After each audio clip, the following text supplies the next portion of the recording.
Hi, everybody. Welcome back to RVAsec 2024, or as insiders like to say, RVAsec 13. It's the 13th year.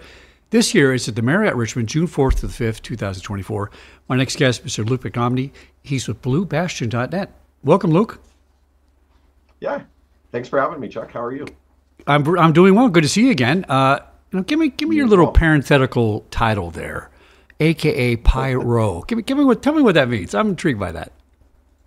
I have been called Pyro in the security industry since I was about 14 years old. The name originally came from my mom because I was a bit of a pyromaniac growing up. But since then, I've done a lot of work in professional fireworks and explosives. So the name just kind of stuck.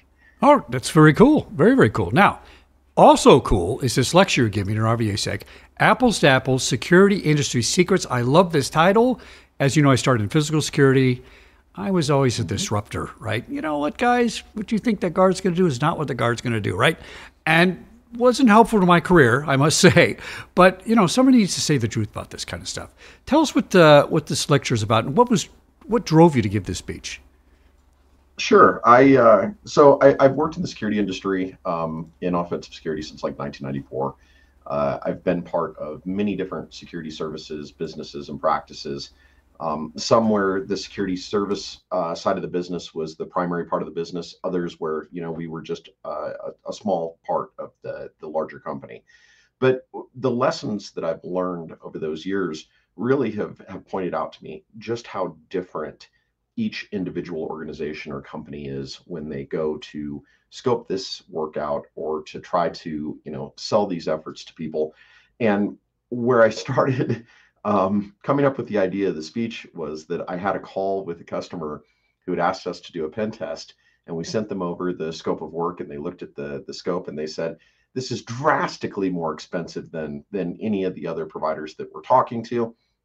It doesn't make any sense to us. Can you please, explain to us why you're 3x more than these other providers? And I asked the client, it's like, if you're willing to do so, can you sign off on an NDA with us, and then take the proposals that you've already received from another company, sanitize them any way that you want. You can remove pricing, you can remove company name. I don't care about any of that. What I want to be able to do is look at the two documents and compare them apples to apples so that we can truly understand, are you getting what you're asking for and what you're paying for? And the truth was, no, they weren't. They were expecting a penetration test. When you read through the documentation, clear up to the point of even going back and asking the other company to provide a sample deliverable, it was very clear they were getting a kind of a doctored up Nessus report. There was really no post-exploitation activity going on. There was really no enumeration of impact or risk to the company that was being tested. It very much was a canned approach and likely something that was being conducted either offshore or even potentially with AI. So we sat down and we started talking about how much of a challenge this is within our industry and how often we see people getting kind of mixed up in the terminology, the language, and the differences that exist between different companies that do this work. And I thought that this would be a great speech to be able to enable people to have some of the tools and the knowledge that they need to really truly be able to compare these different companies apples to apples to make sure that you're getting a good value for your spend. Well, I think this is the secret sauce, right? It's about matching expectations. And bless their hearts, the salespeople, that's not what their job is. Their job is to get the sale. Right. And, if you're going to be blatantly honest in the security industry, whether physical or cyber, and as you and I both know, they're the same thing, sometimes that takes smooth sailing or crude boats, right? Yeah. I think the honesty part of it really rings true. And I'm going to say this, I'm going to take a bold leap here and say that client sided with you, didn't they? Right? Because you're honest about it. Absolutely. Yeah. Well, they absolutely, when they looked at the differences, the big decider for them was comparing the two different sample deliverables. They looked at our sample deliverable and they could see where, a dramatic amount of time was being spent looking for many different avenues of attack, many different ways that we could potentially, gain access to the keys to the kingdom. It wasn't kind of a one and done approach. And then we also, when we're coming in and doing this work, especially something like an adversarial threat emulation type of a pen test, like an internal pen test, to try to determine, how would I be at risk if one of my users were to click the wrong link, and if one of my employees decided to go rogue on us and decided they wanted to come in one day with all their years of knowledge and education about our company and abuse that. So it really was, I think, an eye opener for that client. We've now done that several dozen times with other clients over the last couple of years.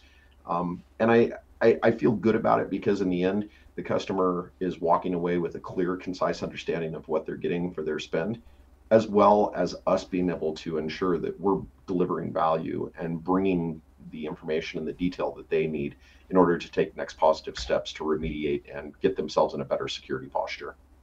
So tell our listeners how this speech is going to help them. I think a lot of it has to do with nomenclature and understanding all the different acronyms. And, a lot of times a purchaser doesn't know a thing about the subject matter. They're looking at nickels and dimes and things like that, apples and oranges, right? But really, the people that need to deliver, the operating people, the COOs of the world, not necessarily the CISOs, no offense, everybody, but the operators that deliver, they need to be able to get this message right to the purchaser to be effective. So tell people how we can, how this is really going to help them, because I think it's really going to help people. Yeah, there are a ton of tips that are part of the speech. One of the big things, to address your question, is unifying the team, right? You shouldn't have just someone in purchasing and acquisition be responsible for vetting and looking at these contracts and making sure that they're going to be valid. To your point, they don't have the technical background to be able to do that.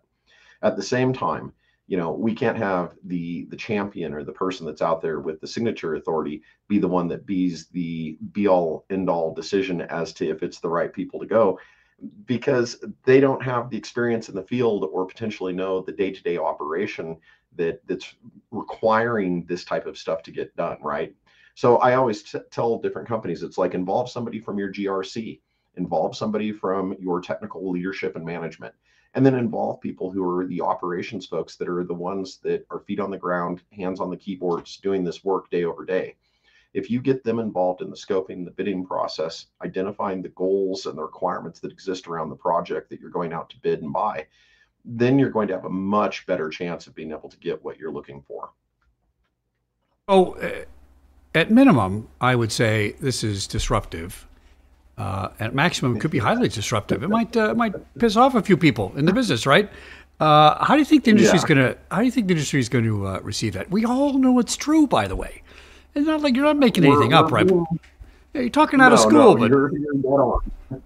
You're dead on, and you're right. That's a good way to put it. I'm talking out of school. Like I'm giving people a look into what goes on the backside of how the industry talks about this stuff, sells this stuff, scopes it, executes and does the work. And really the big goal is trying to give some transparency where I don't feel like there ever has been any. We moved to a model a couple of years back, about 3 years ago, where every one of our engagements that we sell, we break out and define the tasks that need to be done within the engagement, the amount of time that it's estimated that it's going to take to do those tasks. So all of the technical execution, the reporting, all of that. And then we also give clear visibility into the project management hours that exist, the director oversight that's going to be there to make sure that the project runs smoothly, and the quality assurance that's needed so that the peers of the person conducting the work can look at the report, add additional information and detail, and really bring good value to it. And I think that approach, when we talk to the customers that are out there that have been getting these proposals from us and doing the work with us, they love it, because for the first time they feel like somebody isn't trying to sell them a black box. Someone isn't trying to just sell them, a silver bullet or a golden key that's going to fix everything. It is a true, partnership where we're working hand in hand with each other to achieve that goal. Mr. Luke, aka Pyro, Vice President of Offensive Security, BlueBastion.net. Check out his lecture. It's honest, it's true, and it's going to be useful. And he's going to give you 3 real-world examples of this in play, which will be very, very interesting. Mr. Luke, sorry I can't make it in person this year at RVAsec, but next year for sure, and good luck to you. Absolutely. Sounds good. Thank you so much, Chuck.